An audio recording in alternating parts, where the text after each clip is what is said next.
Where do I even begin when it comes to tackling the topic of anxiety, and also probably specifically anxiety attacks? I'm somebody who has experienced firsthand what anxiety can do to you both mentally and physically when you experience a level of anxiety that is more than your common worries about your day-to-day life. So about 2 years ago in 2018, that's when things really kind of came to a head for me.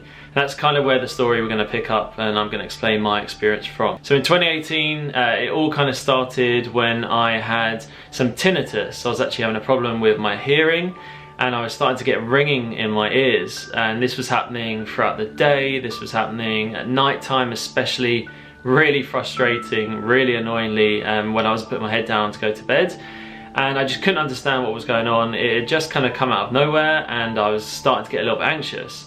But not anything more than just your common anxiety around anything new or worrying, especially a strange sound and something that was starting to piss me off and prevent me from being able to get a good night's sleep.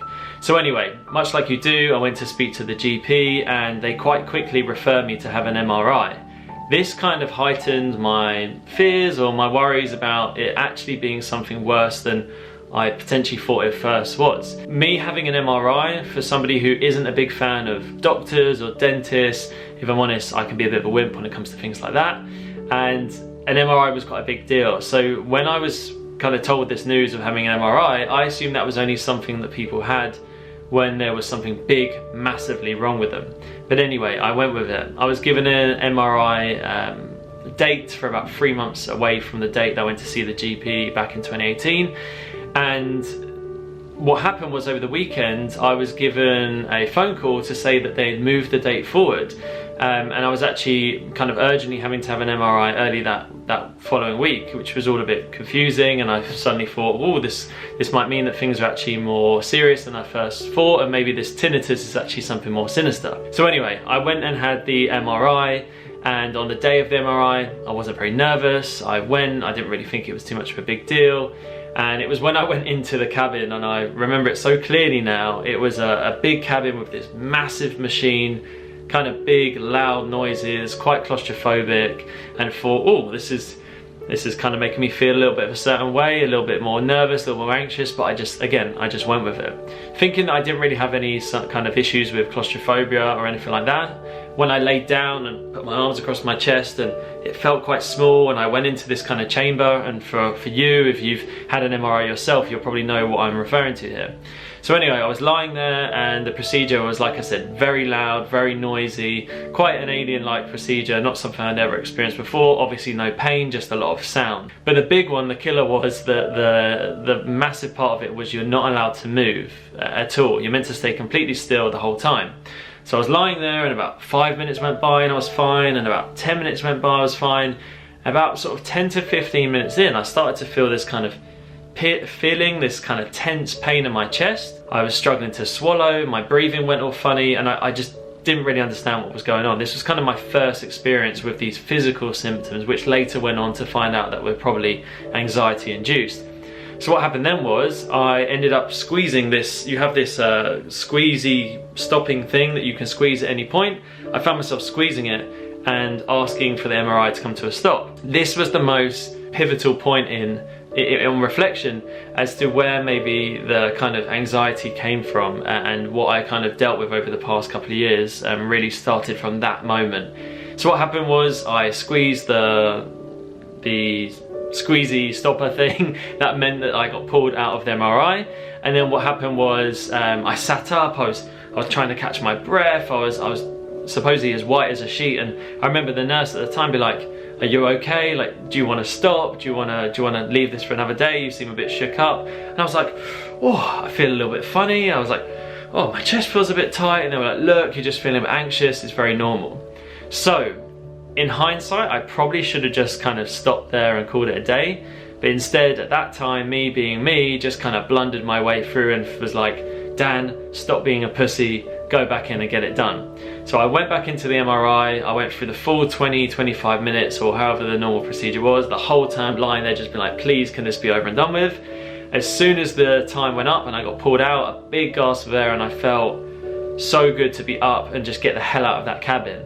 And I thought that was the end of it. But I think, like I said just now, on reflection, that was probably just the beginning.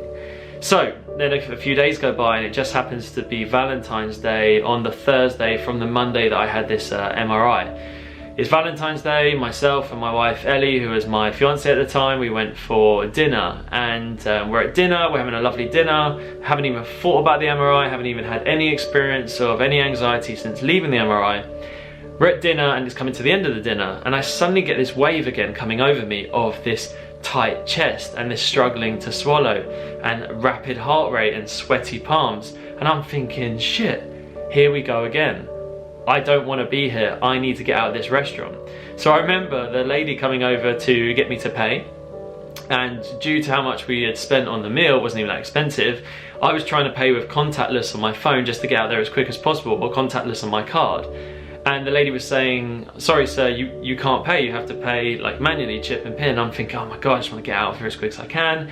And then as soon as I pay, I stood up, and both Ellie across the table and the waitress to the next to me said, they're like, what are you doing? Like, we haven't given you your coats yet. Like, Ellie's like, yeah, Dan, sit down, relax, what's going on? And this is when I was really kind of freaking out, feeling like I've got to get out of this restaurant. This is not cool, something is not right.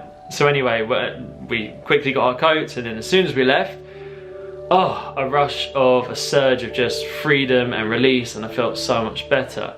But the thing was, at this point, I wasn't prepared to tell Ellie anything about how the MRI had made me feel, or even how I was feeling at the meal, because I was still down the school of thought of keeping like a stiff upper lip, not showing weakness, and just kind of trying to crack on. And this is where I was going wrong, and a lot of guys that I speak to were also, I think, were going wrong as well when it comes to dealing with anxiety.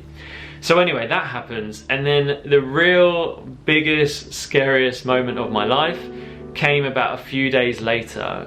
Probably an experience that I don't ever want to experience again, and luckily, touch wood, I've never had to experience again. This all happened a couple of days later. So I went and I was on a course. I was on a course for a business course.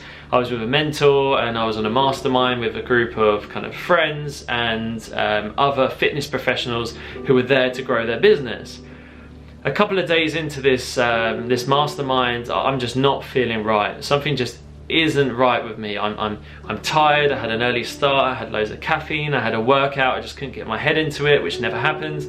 And we were sitting there around this table, and we're talking about our why and our big goals and our visions, and it got really deep and really intense, and it was just all very, very heavy, very, very overwhelming as well.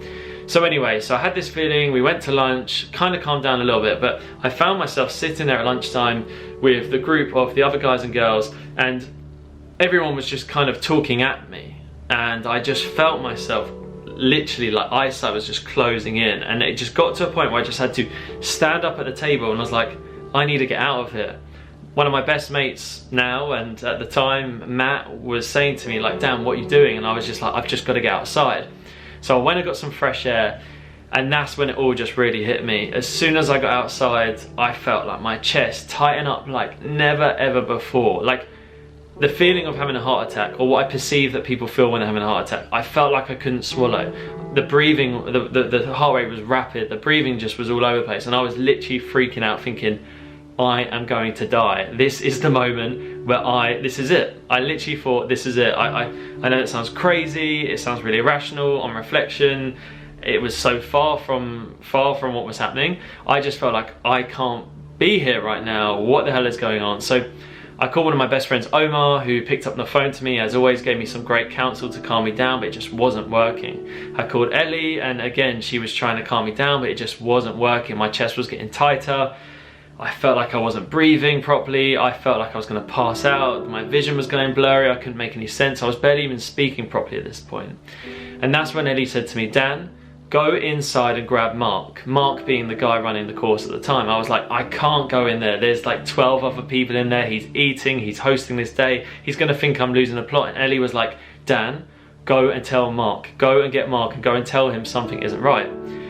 So I kind of like pulled myself back into the building. My chest at this point is tighter than ever. I'm freaking out. I've got tears in my eyes. I don't know what's going on. I go into the canteen, the cafe area, to a restaurant where we were eating with Mark.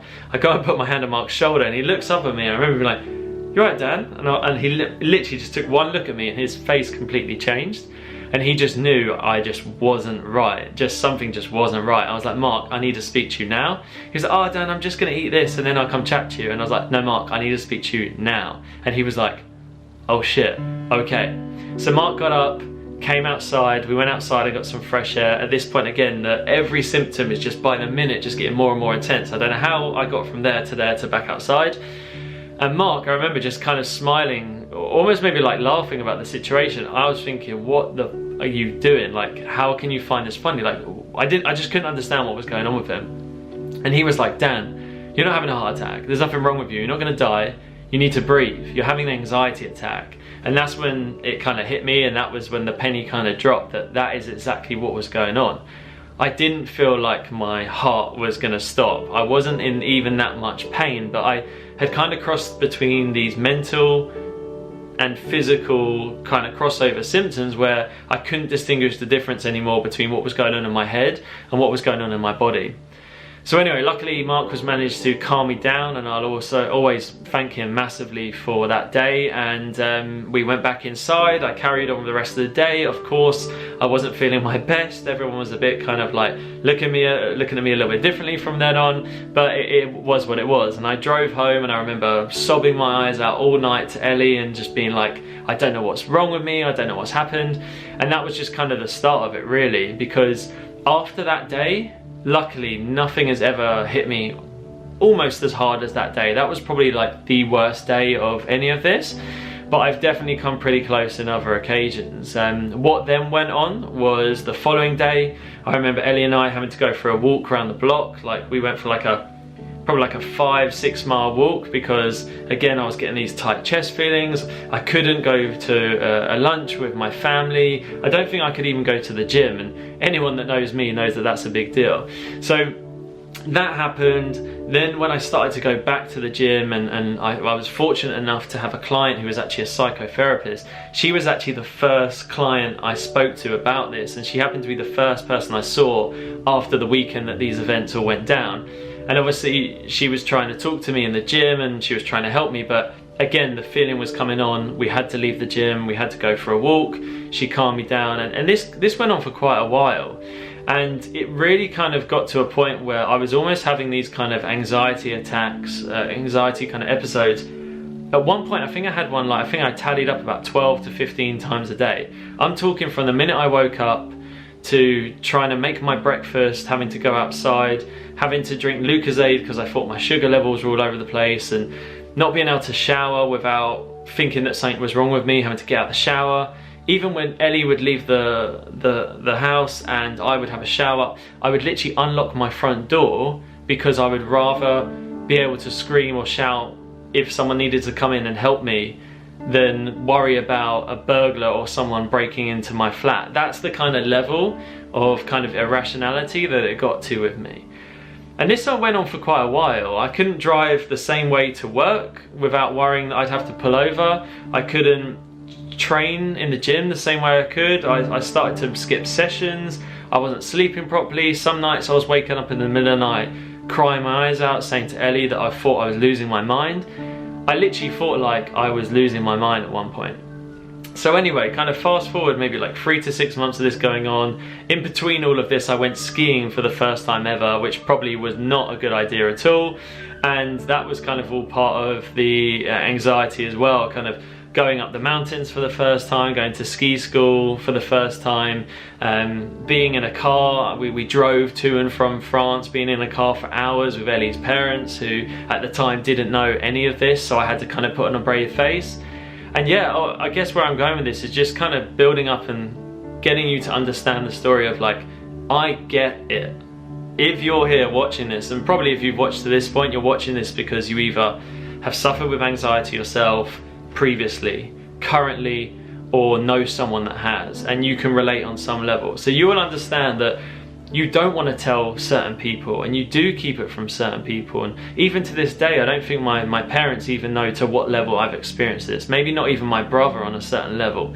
So really it was quite a big deal just kind of speaking to the right people at the right times, and not feeling the need to kind of tell everyone about what was going on. So when you fast forward, and obviously we're now 2 years later, so if you're watching this in 2020, I'm talking back in 2018, that went on for maybe about 6 to 12 months. On and off there were episodes of things that happen on holidays or on planes or often in closed environments, and on reflection there probably is a massive connection. I'm sure anyone watching this that has any experience, you know, if they're a psychologist or a therapist or someone that knows more than I do about the brain, I don't think a rocket scientist would have to tell you that it would seem that it's probably something related to a feeling of feeling trapped. And everyone, this is the thing, everyone kept saying to me, how's things with you and Ellie? I was like, great. How's things at work? And I was like, amazing. How's business? Loving it. Anything going on with you and your friends? No, I'm feeling great. And that in itself, if anything, made things tougher, because there wasn't any one obvious massive thing that was making me feel this way. I couldn't put my finger on what was making me feel anxious. I couldn't understand where this was all coming from. I was getting massively overwhelmed. I was exhausted. I just didn't know what really had triggered all this. But clearly that event, that MRI, that was probably just the start, the catalyst of things to come.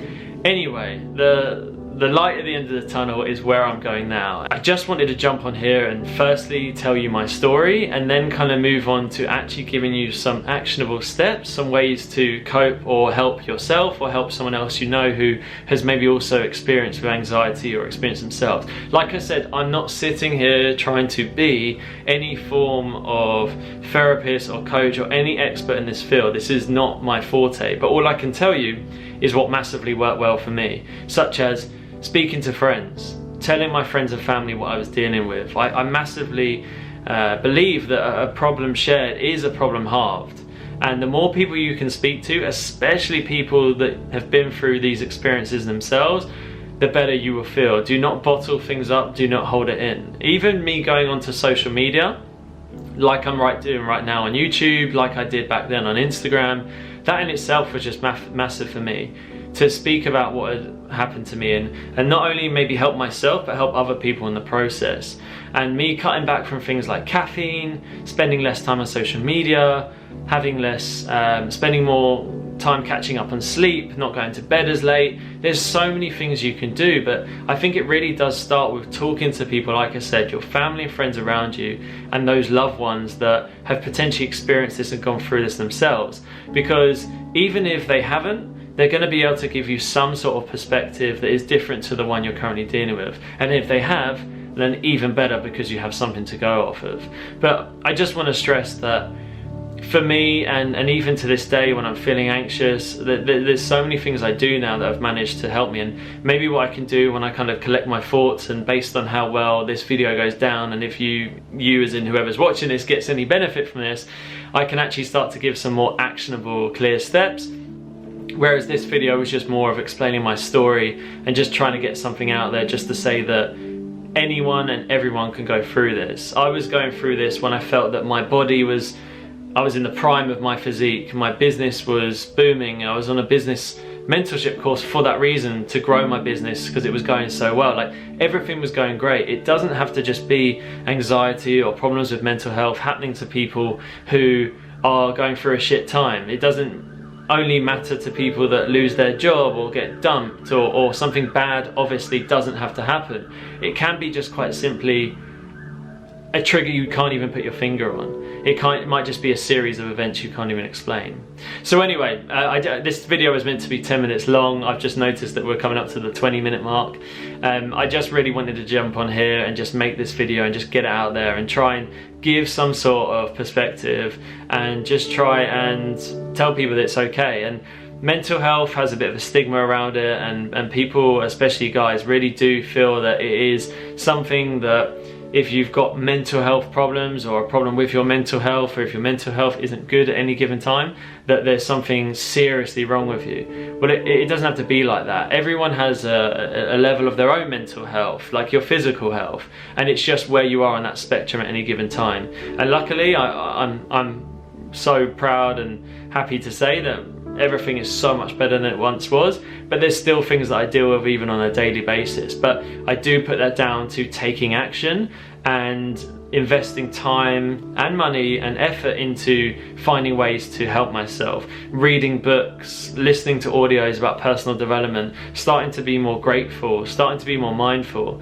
and just starting to kind of serve other people more. They say, a great quote that I love is, if you feel like the world isn't giving you what you deserve, then you need to spend more time and serve and help other people. And maybe that's what I'm continuing to do here. So I'm massively grateful for you taking this time in your life to sit and watch this. I really do appreciate you taking this time to hear my story.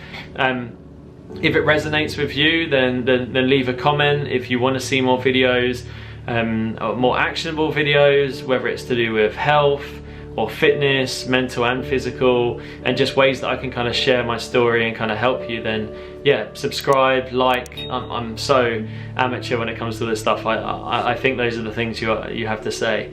And yeah, I hope you get some value from this video. And if you don't get value from this video, then just do me a massive favor and share this video with somebody who would benefit from it. I want to help as many people as I can, especially with the way the world is now. Watching this in 2020 at least, we were back into a second lockdown here in England, and I know a lot of people are going to be struggling right now and even into next year. So this is the best time to rally around, and if I can do anything with this story and this experience is give something back, and hopefully give you a little bit of reassurance that, like any stormy cloud, any dark cloud passes and things do get better. It may take longer for some, may take shorter for others, but things always get better. You won't always feel this way if you're feeling a certain way right now. So